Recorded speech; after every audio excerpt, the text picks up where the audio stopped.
গাজার মধ্যাঞ্চলে নারকীয় তাণ্ডব চালিয়ে যাচ্ছে দখলদার ইসরায়েল। বুধবার উপত্যকার মধ্য ও দক্ষিণাঞ্চলে ব্যাপক বিমান ও ড্রোন হামলা চালায় তারা। হামাস নির্মূলের নামে চালানো এসব হামলায় হতাহত হয়েছেন অনেক নিরীহ ফিলিস্তিনি। এক বিবৃতিতে ইসরায়েলি সামরিক বাহিনী দাবি করেছে, গেল 18 মার্চ থেকে গাজার প্রায় 450টি লক্ষ্যবস্তুতে তারা সফলভাবে বিমান হামলা চালিয়েছে।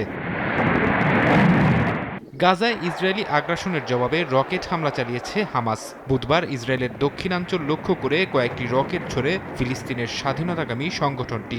হাটজেরিম বিমান ঘাঁটি এই হামলার লক্ষ্যবস্তু ছিল বলে দাবি করেছে হামাস, যদিও এসব হামলায় ক্ষয়ক্ষতি কিংবা হতাহতের কোনো খবর পাওয়া যায়নি।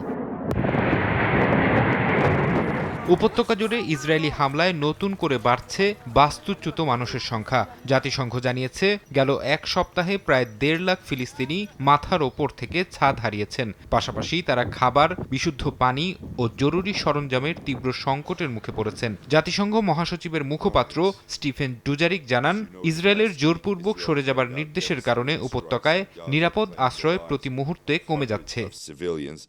ফারহাদ চৌধুরী, সময় সংবাদ।